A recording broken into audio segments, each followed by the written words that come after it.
Hey, it's ASAP Flash. So about a few days ago, I finished reading Doctor Sleep by Stephen King. Now I know it's been out since 2013, but it's been on my reading list for a while, and I finally uh, got around to buying the book and reading it, and obviously reviewing it slash analyzing it. I'm not a big fan of calling it a review because it sounds so cliche.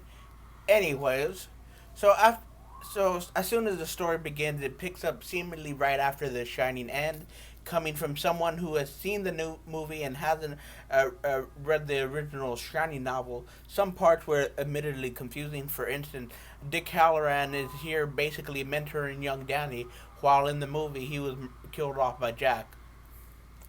I don't know. I don't know. Probably, yeah, probably not. But I don't think he was killed off in The Shining because, as I mentioned earlier, I haven't read the novel.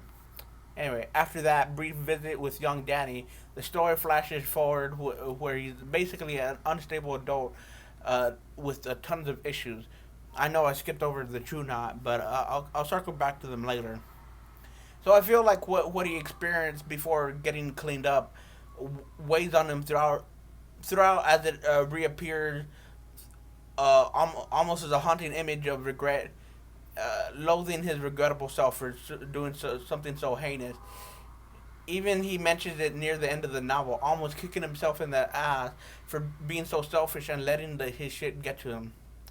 Now, when he does get clean, the shining becomes of use to him.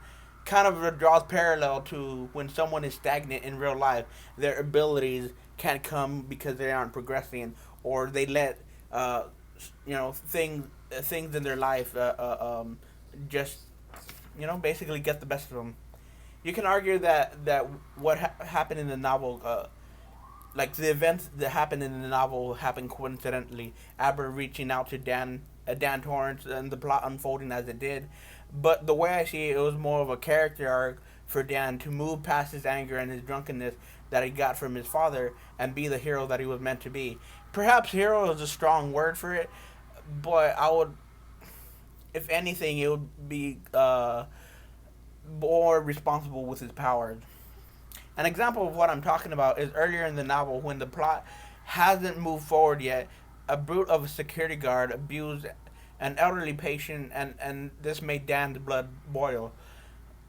At the end, the same security guard who was about to die, Dan showed him mercy instead of anger that he had previously. Now, moving on from the title character, let's talk about the True Knot, the villains of the story. What I appreciate about King's writing is he doesn't say explicitly with what or who the readers are dealing with, but he leaves it up to the imagination of the reader and to decide of what they are. Now, when I was reading it, I got a very Whispers vibe from them.